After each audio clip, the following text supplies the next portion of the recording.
Oh, I've never seen that before. Does it help? Yeah. It actually, the last couple days, I haven't taken any painkillers because I have basically inserted this thing into my back through force. That's good. You have a natural way of Yeah. healing pain. The city of New York, Boricua from the Bronx. What's up, dude? What's We're happening? Thanks for having me. yeah, man. Thanks for joining. Introduce yourself. Tell us about yourself, and we'll go from there. Yeah, totally. My name's Mike Glazer. I'm a comedian. My first album just came out. It's called Life Rules. You can check it out on YouTube, Spotify, Apple Music, everywhere that you listen to and watch comedy. And it's called Life Rules because I think life rules, but also I got a lot of rules for life to make sure I can live the best life possible. And it's very funny, man.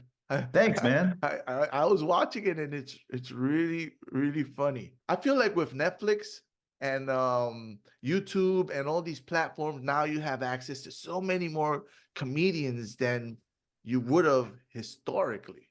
You Yeah. know, I mean, I feel fortunate that it's gotten 15,000 views in 15 days. Like, I'm a numbers guy. I kind of keep track of that. And I do get that external validation where I'm like, ooh, people are messing with it. That feels good. I truly think the big difference now than maybe comedians before, a couple generations before me, if you had a late night show or a Johnny Carson or TV, like, if everyone saw you on Carson, your career took off. I think now community support is more important than ever. So like you having me on your podcast to like get to know each other, talk about mental health and talk about my special, that's the new, it's not a gatekeeper. It's that as a community, we have more power than maybe we did ever before. And we can lift each other up and like get the word out for each other so that more people find us. And I think that's a really positive way to like, it's a positive opportunity that we all have in this current era. yeah, for sure. Well, Yeah. the podcast, the YouTubes, the even Netflixes, and actually every damn platform has it, right? Yeah, and not I should qualify, not to say like Jimmy Fallon, let me on. I'd love to chop it up with you and shoot some oversized pool balls into a pocket Yeah, or you whatever we know, do together, and I will echo that, dude. Based on the special I saw and your personality that I'm observing, you guys would have a blast. So Fallon, dude, don't be a dick and bring this cat on. It'll be so worth it. It'll be funny. Yeah. I, bro, man, I feel like I I I mean,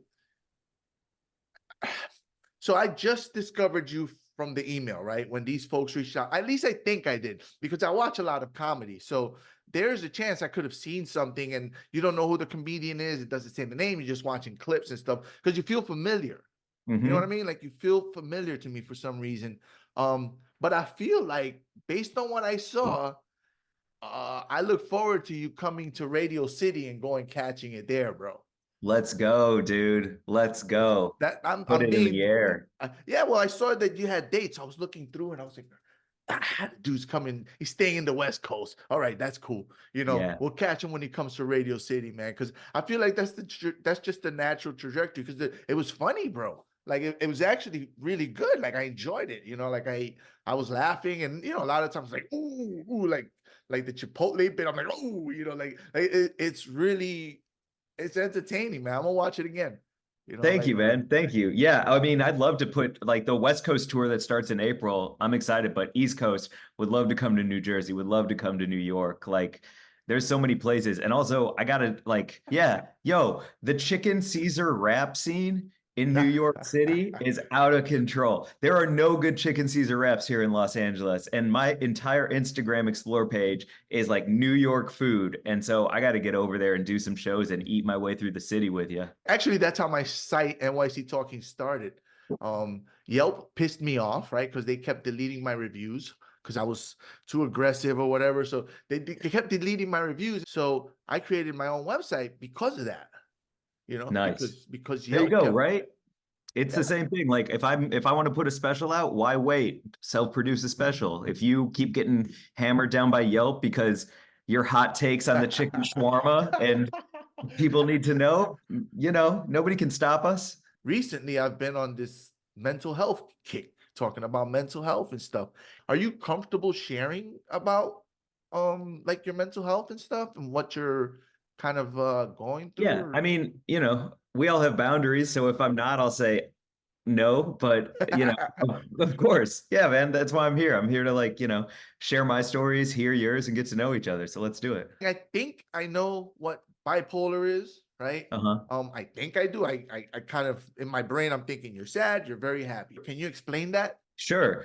I think that all I can talk to is my experience because Course. there's so many different shades of everything. Like my brother, he works in the special education district in St. Louis, Missouri.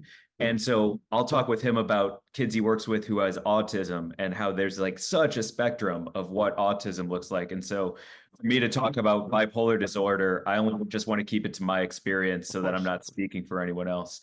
But for me, those lows are so low, like staying in bed for a week. I have a great therapist named Peter Tuesdays at noon. And if I can, I double up on therapy with him because I'm like, I need to get out of bed. I can't function. I'm barely able to do anything. And but those are followed by these incredible peaks of highness where I am just like, I am I am a god. I am firing on all cylinders. No one can touch me. Everything I do is perfect, and all of the pieces are interlocking together in a way that is a creation of my own magnetism, and that's crazy. I think that's personally for me crazy. I don't think I'm any of those things. I'm a human man who has these deep lows and these high highs, and I'm genuinely searching for an easy, steady in between that allows me to be a person. And there have been times like in Chicago, to tell some stories, you know, I'm walking around my apartment in Chicago, chain smoking cigarettes, talking to myself about how nobody gets me and I'm misunderstood and I'm working harder than everybody. And then I end up walking all the way to my friend's house at 3 a.m, ringing his buzzer and asking him if he wants to write a screenplay with me. And he's like, "Dog, it is 3 a.m. What are you doing?" And I'm like, "I'm sorry if I want success. I'm sorry if you don't want it as bad as me." And that is mad inappropriate. But in that moment, I'm just like, I've got to embrace the muse and I've got to get out here and do what I can to be successful. And that's just nothing is going to come of that except for damaging relationships, seeming like a crazy person to others possibly, and looking back on it and being like, God damn, dude, what are you doing? What are you doing standing in the Taco Bell drive-through with cars all around you honking, and you're standing in the Taco Bell drive-through trying to order from people, and they're like, "Yo, you need to go home." And I'm like, "I just want my tacos. This is injustice." What's going on, man? So, those high highs and lows, they come on because of stress. They come on because I'm not taking care of myself. I'm not exercising. I'm not drinking water. I'm not journaling. I'm not going to therapy. Having discipline, having the ability to talk to people who have my best mental health in mind, and taking a couple medications is I've now found that balance. And those high highs and low lows, they still happen because we're human beings, but they're manageable and they're a part of my emotions instead of what can take over my life. Wow, that's intense, man. Yeah. When you mentioned the initial description of the high, I was thinking, well, that's not a bad thing. If you always stay on that high mode, you can really get a lot of stuff done. But then as you elaborated on it, going to the homie's house at 3 a.m, Taco Bell, going to the drive-throughs and stuff. And then I was like, okay, there I see where it could not be good, Yeah. It's bad. And there's been a lot of, owning up to the relationships and the friendships and things that I'm I have now and how good those things are. It's because of working on my mental health and taking care of myself, for sure. Okay, so that is what bipolar is. Is it are there different types of by them adding manic in the front of it, is it saying that it's more of a high time than a low time, or is it just that's what it's called? I've read a couple things and I'm not exactly clear. I would feel comfortable if there was a therapist or somebody here to kind of talk about those kind of medical things. But okay. what I can share is in my family, there's a big history of what's been labeled as manic depression. And I think adding the word bipolar into that, to me, kind of indicates that mania and that severe depression, that mania and that severe depression. And manic depression is maybe a description of bipolarness. And then, I have someone in my family who is a schizophrenic. And I think the unfortunate thing is that my family doesn't really talk about these things. So you giving me the opportunity to talk about myself means that I had to learn these things by watching the other people in my family, but not having them tell me about my history, tell me about the people in my family who have struggled with their own personal things. Like, so I've had to really kind of figure it out on my own and do my own homework to kind of see where I'm coming from and how to handle it. So it's been intense. And I think it's really important to be able to talk about these things openly so that we can not make some kind of irreparable mistakes that could, be like, oh, had I known that this is my family history, I could have gotten a handle on this earlier. Especially as men, right? We're not Yeah, supposed man. to, Straight you up. know, we're not supposed to talk about this. Yo, listen, man, you show your wife emotion, you share your deep thoughts with her, and you do, she gonna leave you. She's gonna find someone else because she's gonna think you a bitch. Wow. And this is exactly what we're talking about. Yeah. Not being able to express. Can I ask, is that something that like you with your wife or in your own life, you've had to like work on being able to be more open so that you can be truly who you are today? Like, was that a struggle for you? Well, I grew up in the South Bronx, right? So Word. I'm from the street, right? For all intents and purposes, I grew up out there in the 80s and 90s in the hood.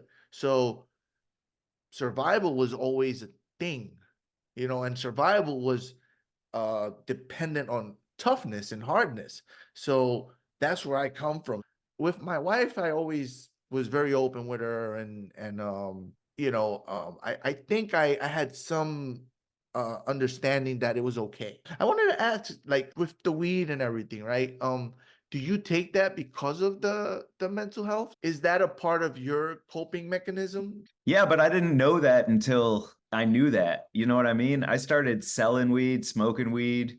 I was like, I'd be working at a pizza place in St. Louis. I'm not going to say their name because I really love that pizza place. So I'm not about to put them on blast for my own choices. But, cash register in the front, selling weed out the back, smoke behind the dumpster, make new friends. It was a good life. It was a good childhood, make a little extra cash in my pocket, and luckily never really get in trouble for it, and get out of it early enough before I was like moving real weight. So what I didn't know is I was doing all of that because I wanted to be liked. I didn't know how to make friends. Unless I'm being funny or I'm high, so I don't feel like myself, I'm an anxious motherfucker all the goddamn time. You know what I mean? If you would have seen my nails back then, I'm chomping away because I just like don't know how to feel feelings. And so weed absolutely helped me be in the pocket, be a better version of myself, relax around people and chop it up and have a great time. But then, as I'm just going to be real, I think there's like a bunch of jokes about it. Like, weed isn't the same as it used to be. It's strong as fuck now. And yo, it is strong as fuck now. Like, what are we talking about? Like, I love a dab. I love 20 milligram edibles. I love to just like sit on my couch, watch the new season of Top Chef, and just get fucking high. But also, it's a tool, right? Like, it's a tool. Like, I know some homies, they're all day smokers, whether it's because they're war veterans and they use it for PTSD, or whether they are, in chronic pain and they just smoke all day, every day. And that's great for them. And I think the beauty of weed is if you like it and it works for you, there really is no judgment on how you use it, how often you use it, why you use it. And we all can like ebb and flow with that. So like, yeah, there are some time I'm about to go on tour and I'm going to be smoking every single night. Like, as a part of the show, I'm going to be high and it's going to be fun and I can't wait. But also right now, I'm taking a tolerance break so that when I am on stage, I can be high and I'm up there having a great time performing with these shows. So it's like, you don't have to do all the same things all the time. That's habit. And I'm more interested in using things as tools to make my life better. So I've gone through the gamut of, how I've used weed and why I've used weed. And I've loved it the entire time. It's been really, really helpful to me in a million ways. And you're able to remember everything while you're Hell super yeah. high? Hell yeah. 'Cause It it's a makes lot my of brain material, wrinkles right? deeper, dude. I get deeper brain wrinkles, guaranteed. I can't find the old style weed that just made me laugh and just have Doesn't fun, you know? That's the kind of shit that's like all seeds and stems with a little bit of weed in it. You know, like the old weed was good, man. This new weed is, I mean, I don't know. For me, it's rough, man. I can't handle it. I don't have the tolerance, you know. Man, when I come out to New York, we'll go to like Scars or something and just take like a little hit and then we'll have a great time together. we'll talk to turtles. Yeah. That'll be awesome, dude. I definitely look forward to you coming to New York, man, because I want to see it live. It's something different about seeing comedians live. Yeah, You know? definitely. Especially when like I don't know, man, for my comedy, a lot, especially in the last like 10 years, I've been craving like connection, positivity, authenticity. I'm kind of over the whole like glossy bullying bullshit. And I think weed helps me just like be a kind, nice person. So when I get on stage, like if I'm doing crowd work with you, I'm like, what do you do? I'm not there to be like, you dumb Oh, motherfucker. Like, uh, fuck, how dare you be an architect or like whatever it is. Like, I'd rather like, how get dare to you have know a you. success? Look at my Wait, wife. who's crawling behind? Who's crawling behind here right now? Get What's up, going on? babe. Bring show 'em Pepper. Show 'em Pepper. Look, that's This is hilarious, crazy. dude. I know. Stuck down. That's my dog. Hi. That's my dog and wifey. Hi. They trying Nice to to meet you. I'm crawl. Mike. Oh, here, say hi, babe. Work. Oh, Yeah, say hi. You can't know Yeah. that Okay. so you can hear him. oh. Hi. Nice to meet you. I'm Christine. Hey, Christine. Nice Um, meeting you. You too. Were you crawling on the floor so that we didn't see you and now we're hanging Yes. out? Yes, I failed. Oh, let's all hang out. This is what it's about. Yeah, yeah. Yeah. So- What's your dog's name? That's Peppa. Okay, well, she wants to go out now. Oh, okay. Yeah. Anyway, have a good one. I hope you come to New York. Yeah, that'd be great. It'd be great to meet you both in person and go Yeah. walk your dog Peppa. Yeah, it's here. Bye. Hi. So funny. Dude, she straight up tried to crawl. It's so thoughtful, right? It's like, oh man, dude. I don't want to like, it's so great. That's so That freaking hilarious, bro. I'm totally keeping that. In fact, I might open with that. You know, so when I cut this up, I might open with her. I was gonna open with when Julia caught me rubbing the ball on my back because I was like drilling this thing in, freaking pain in my neck. Yeah. But I think I'm gonna open with that. That was too funny. Oh. And the fact that you caught it and called it, a lot of Yeah. people would just act like they don't see it. That was great. Yeah, that's too Your funny. dog's cute too, man. Y'all are a cute fam. Thank you. She's a sweetheart, dude. Like both of them are sweethearts. My wife is a sweetheart and my dog is a sweetheart, man. Well, you saw her. She's tiny. So you have a new special on YouTube, which is freaking hilarious. But you're also doing like a live podcast as well. Can you tell us about Yeah. that? Yeah, man. I don't know when I came up with the concept of life rules. Maybe I'm not even the first person. I'm sure no ideas are new, but to me, life rules is like it's cool because I get to share my story through my comedy special, but then I want to have people come on my podcast, Life Rules, and tell me about why their life is amazing and what their rules for life are. And then that'll help me make myself a better person too. So we can all share these stories and all share like what life rules means to us. And shit, dude, I even got a tattoo of it the other day. You know what I'm saying? Nice. I see it. So Yeah. I'm here for it. I'm branded with it at this point. And so I just started talking to friends. Like to me, I'm really excited that I get to put an album out about my life rules and why life rocks, but also I can learn from other people about like what their thoughts are on life and sit down with others who can help me grow and help listeners grow. So to me, life rules is like it's more than just a special. It's more than just a brand. It's like a beautiful concept and theme for how to live. And so if I can sit down with a best friend like Joel Hadley or the creator of Is It Cake like Tina Tazi, athletes, hip hop artists and listen to them and how they maneuver through life, the moves they make and why life rocks and how they got there, I'm going to learn a lot. The listeners are going to learn a lot. Like, come on now, let's make the world a better, like, I don't know. I got a tattoo of the word life rules right there. So I'm kind of like in it now. There's no turning back. You know what I mean? Let's go. Let's lean in. Stamped. Stamped. Exactly. So to me, it's just like it's a cool mantra for life. And just like reminding myself, hey, don't do that. That ain't it. Don't do that. But also, oh my gosh, let's celebrate this win and not be too hard on ourselves for doing something cool. You know, it all fits into life, and I'm here to make the most of it. So check it out. Yeah, as we all should, right? We should all try to make the best of it. Yeah. Tomorrow's Because not it's hard, promised. right, dude? Like life's pretty hard. It's pretty hard. It's weird, Yeah, it's you know? dude, I was up till 5 a.m. on this thing called Seven Cups.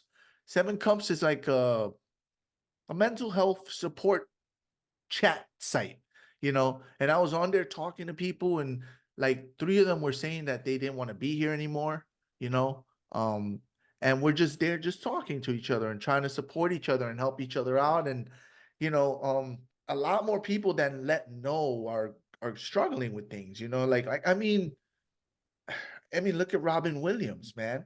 Yeah. Nobody would have ever thought that, right? He just looked funny all the time, happy all the time, and he wasn't, you know. Um, and there's many other people that one moment they're here smiling, and I just learned this new term. It basically means that if all of a sudden you're super happy and you're talking about all these great things you're gonna do, you're gonna make dinner for the family, and you've been laid out depressed for months and months, a surge. That's the term. The term is called surge. So if all of a sudden you're the complete opposite and you're super happy and you're like, yeah, we're gonna have a great life, usually that means they're gonna end themselves. Whoa. Yeah, because in their mind, they have accepted that they're about to leave. So now they're happy. And I had never heard that term. It makes the hair on my arm stand up, man.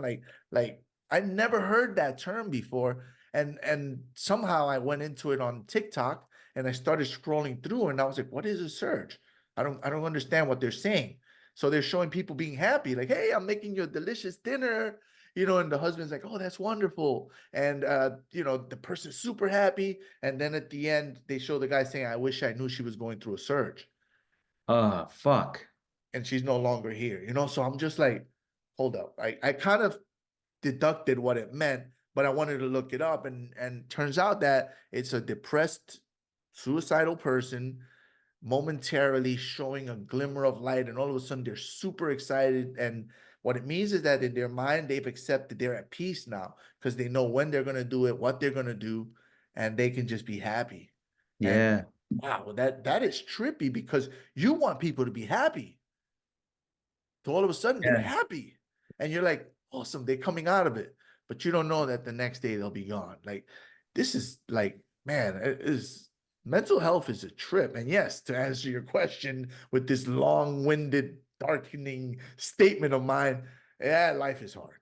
Yeah. You know. Yeah, man. Stars burn the brightest before they burn out, right? And Oh. that's just the universe. That's wild. I've never heard of that either. It's kind of a good thing to learn. Like, I'm glad to be talking with you about this because if I could identify in a homie, this feels like that thing. It's important to know what that is. So I appreciate you sharing that because, that's a good thing to know. You stay with them, watch them, don't leave them alone, get them help. Because if it's uncharacteristic of them, all of a sudden to be, they want to make your homemade lasagna and they've never made a lasagna before. And they're like, we're going to have the best day ever. Maybe it's because they're thinking this is my last day. So what you're saying is be suspicious of lasagna. We gotta be suspicious of lasagna. If the homies come out with the lasagna, something ain't right, man. And if it's gluten free and all that shit, then definitely call 911, bro, because it's about to get real. There's so much to know. It's so much to know that we don't know. And I mean, I've been, like I said, I was up till 5 a.m. on 7 Cups. You might check it out too. It's actually pretty cool. They have people there that are trained to chat and help people. Because check it out, man. I called I called the suicide hotline, right? For veterans, because I'm a veteran. It's a Oh, grumpy oh, old vet, right? yes. Grumpy old vet. So I Oh, called them up. Yo, they were mean. really? They were mean. Now, I didn't call them up because I was suicidal. I called them up. I just wanted to talk. I was losing my shit, and now I'm like, you know, this is a suicide hotline, Mm-hmm. and you're actually making me angry. You know what I mean? Wait, Like, did you call the "We want you to commit suicide" hotline? Did you dial the yeah, wrong like, number? what the fuck? I might have missed the zero. You know what I mean? I might have Yeah. pressed the wrong number. Like, I'm like, bro, I'm gonna go now because you're Mm-hmm. really starting to piss me off. And if I were someone who was actually suicidal, like this is unacceptable. And I hung up on her and stuff, and I tweeted about it. I wrote a blog post about it. I think I reached out to them. Nobody ever said anything. Nobody responded. That's not cool, man. You know what I Yeah. mean? That is really not cool. Wow. I'm glad you're here, man. That's a real that could have gone a couple million different directions. I'm glad you're here because Well, that's thank you, wild. man. Yeah, I gotta. Do yes, you mind sir. if I ask you a question? I didn't know that you were a veteran. I'm sure. Okay, so I did one of the first things I did here in LA, thanks to cannabis, was I did a series called First High, where I would smoke weed with someone who'd never smoked weed before. One of them had cerebral palsy. One of them is a veteran who had some pretty serious PTSD. There was a married couple for 70 years who were looking for something new to do together, and neither of them had ever gotten high before. And it was beautiful. And the one with the war veteran, we smoked together. And at the end of the episode, it's on YouTube. You can check it out. First Yeah, for High. sure. First He time. goes, he smokes and he looks at me, he goes, "Man, had I known this was available to me and it wasn't Mm, terrible and illegal because of propaganda, like whatever it was, it's like I don't know that I'd be in the place that I've been in for as long as I've been in it. This is like such a good wow. thing to know." Um, like, have you ever had that experience where you were like going through PTSD or anything like that, and then you had to find a way out of it? So I was, I guess I'll say, fortunate that I never went to combat camp. So in boot camp, I told them I'm gonna kill myself now, Mhm. and they sent me to like the mental health platoon, right? The training area for that area. And over there, we were still being exposed to the same stresses, screaming at you, crawling on the floor, cleaning toilets with toothbrushes. And I was like, I thought I was going home. You know what I mean? Like, I want Yeah. to get out of this because I'm losing my shit. And they're like, nah, you might be here up to 2 months. And I'm like, you know what? Send me back. I might as well benefit from it, Yeah. and finish going through training. So I had a hard time with that because before I went in, I mean, to give you perspective, when I was a kid, once I was used as a shield in a shootout, right? So these are the kind of things I was exposed to growing up. This guy came, he grabbed me, and he started shooting at these other dudes. They pulled out their guns, and guess who's on the receiving end of that firearm? And they Uh-huh. they saw me, they saw this stupid kid being held, and they just drove off. They didn't fire. Thank God they didn't fire. I probably wouldn't be here.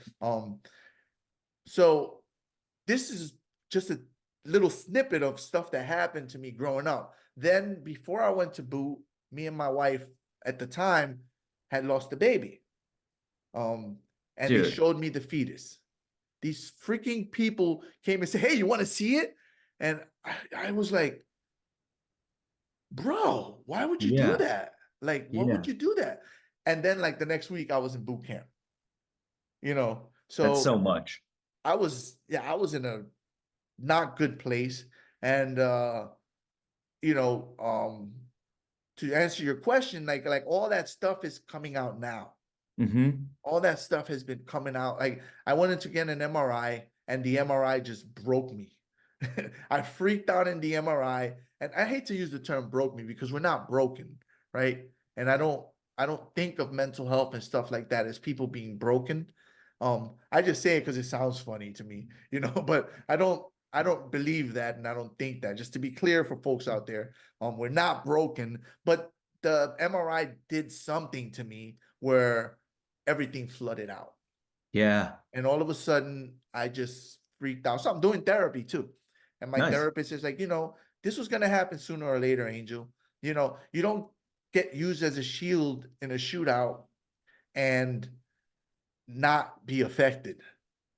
And I'm like, well, I'm from the Bronx, bro. It's day to day. This is our day to day. And she's like, yeah, no, people don't go through that. My pops was a heroin addict for a long time. So he did a lot of stuff that I saw and, had some issues with my mom. All that shit stays with you, but I'm tough. I don't fuck mental health. Like admittedly, when I was a kid, my mom sent me to therapy because she caught me with a knife in my room going like this, and that guy helped me a lot. That's when I was great. a kid, she saw me in there and she's like, what are you doing? I'm like, nothing, and thank God Making for some that. lasagna. Don't worry about it. You like that gluten-free lasagna, Mom? We're about to have a delicious dinner, special sauce. But Wow, man.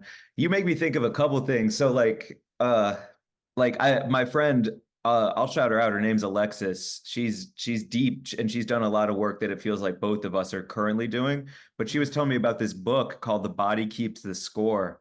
And essentially, it's like if you don't process that shootout, or in my case, if you don't process like my own issues, like they just stay in your body in different places. And that shit just builds up like Tetris blocks. You're playing a level that is so fast that you can't get the lines cleared at the bottom of the Tetris in time. And those blocks just go, go, go, go, go until they explode out of you in different ways, whether it's in an MRI machine or like in my case, it's through taking so many mushrooms and just like trying to escape my problems instead of address them. Like whatever it is, those Tetris blocks build up and they store in your body. When I started going to therapy twice a week and doing some other things recently, I used to have this pain in my neck that would shoot down from the back of my ear all the way down my shoulder. All of a sudden, I started processing shit. I started like working my way through my childhood. That neck pain is like, I don't know if I was imagining it or like what it is, but it's not here anymore. It's physical manifestation. Yeah, for sure. It's crazy, dude. It's crazy how that stuff can just like show up and then disappear because you're handling your shit. Right. Well, like you said, you store it in different places. Maybe for you, some of it was stored in that general, that's how your body copes. As a matter of fact, like my physical therapist tells me when your anxiety acts up, your pain's probably going to get worse because your muscles tense up. I mean, there's a physical reaction. I'm just gonna read these things, right? I wrote these things just because we're running out of time and I don't want to hold you up. Gold medal in roller hockey, handshake. Handshake. When you shake someone's hand in the audience, you said he gave you a firm handshake. I shaked a woman's hand recently at a event that I was doing, and she crushed my hand. High show. Yeah, There was another one to go on is the Gateway Show, and the Gateway Show is the first half we do a sober set, the second half we do a high set, and that's all April. That's that tour. So I'll be stoned for my second. That's not it. Half of the show. You were telling out. stories. You were telling stories about a show, and they had you do odd things. The one where you met Snoop. Oh, Hi Guys, the BuzzFeed series Hi Guys. Yeah, I would just show up stoned out of my mind and hang out with a sloth and smoke with Snoop Dogg. That's what I was like I wrote that and I didn't write enough detail. I just wrote high show. I should have written sloth. You could write high show and then just put a dash and say Mike Glazer's entire life. Like you could just like keep it as broad as that. I didn't read that, so you addressed everything. I thought it'd be funny to just go down the things I had jotted down as I was like reading, and and of course the dog hunt is the final thing. You can adopt a dog. Are you trying to adopt or are you trying to buy? So here's the conclusion I've come to since that special. I feel very fortunate to go on the road and tour. I don't know that I have the capacity to get a dog, make it a real friend, and then leave it for a month. I don't think that's fair to any animal. Agreed. And I can't bring it with me because we're on tour. But what I can do in May, when I get back from tour, is I can get a cat, because a cat is a little less responsibility, a little more independent, and I can start volunteering at animal shelters in my spare time so that I can still get that like Like, I love old animals, man. I love an old cat. I love an old dog, like giving them a high quality of life at the end of their life so they can like And go out man. on top. Dude, it is the best. And so if I can start volunteering and if I can maybe like get an older cat to take care of and have in my home, I really look forward to that time because I think that's a really important thing. Kind of like the older generations now. My grandma's 93 and I try and talk to her as much as I can. I feel like old people get forgotten. They just kind of like get put on these icebergs and pushed into the Arctic Ocean to just like float around until they're gone. Like, it's important, man. You got to take care of older animals. Just because there's puppies out there, old ones need love too, you know? That's how I look at it, you know. Yeah. But yeah, so since I guess you're kind of getting towards the end of your time, tell us, you know, promote anything you want to promote in terms of your social media, events you're doing. Even tell me about old stuff that we could find and see. Because, you know, after seeing the special, like I want to check out all your stuff. It was funny, man. I love comedy, man. And I love talking to comedians because y'all are just as fucked up as all of us. We're all pretty fucked up. And comedians find a way to let it out. Cool. I Will do. I'll definitely- use what you just said as a jump off point because in my special Life Rules, I got a big joke about dancing that you could check out. That I would say my last joke in the special, which is about validation. It's pretty dark, but it comes from a real place. So check those things out. Life Rules is on YouTube, Apple Music, Spotify, iTunes. If you want to buy it, you can order it through my record label that I did this with. Check out First High if you want to see that war veteran piece. I think First High, I think it's still on YouTube. First High Mike Glazer. All my tour dates are on my Instagram or social media, which is all Glazer boo hoo hoo. So I'm so glad I'm on this with you because, you know, boo hoo hoo, you can figure it out. You know what it is. So check out Glazer boo hoo hoo. And then I just got to announce I'm going to be a part of the Netflix is a Joke Festival here in Los Angeles in May. That it's going to be called Netflix is a Joke Presents Mike Glazer, which is a huge honor, and I'd love to sell that show out. So if you happen to be in Los Angeles or know somebody in Los Angeles, May 9th, get a ticket, come out. It's going to be all new material because I already did the special, so it's time to write again and do a new one at the end of this year. So that's everything I got going on. Don't make that secret lasagna. Drink water. Get a good night's rest. Go on long walks. Get sunshine. You know, and it'll all be good. Have you gotten any issues from, you know, the whole cancel culture stuff and all that? You know, the last joke in my special is about my family, and it's about how I perceived my family growing up and the work I've done through therapy and things like that to kind of unpack all of those feelings I've had since childhood. And my intention would never be to hurt my family's feelings or to put them on blast in a public way. But I also feel like I have to speak my truth. And if my truth comes out in the form of comedy and that's my outlet and that's my like God-given talents and the things that I do for a career, then I've got to at least be honest with myself. And I got to put myself out there to do things the way I need to do them for my own life. And so my intention would never be to hurt somebody, but my intention is to be honest and be hilarious while I'm doing it. So, you know, it is what it is. So whatever you do with this, I've had a great time chatting with you and I really appreciate it. Yeah, dude. Hey, listen, man, I'm going to let you go so you can do your things and stuff. But yo, when you come to New York, please find me, man, because I totally would love to chill. I definitely would like to see your show live, you know. So when you come in, yeah, man, it'll be awesome, man. That sounds great, man. Let's get a slice, and for me, an orange soda, an ice cold glass bottle of orange soda with a slice of pizza. That's a last meal, dude. No lasagna, right? Exactly, man. Thank you so much. I really appreciate it. It's great to get to know you. Yeah, likewise, man. Be well. Bye, All Julia. Take care. Bye. Thank you. All right, Bye. guys. Stay safe, everybody. Thanks, man. Peace. Peace. You are listening to the NYC Talking podcast. www.nyctalking.com. Please like NYC Talking on Facebook. Please follow Angel R Talk on Twitter and Instagram. We are NYC Talking, the realest lifestyle blog ever. Thanks for listening.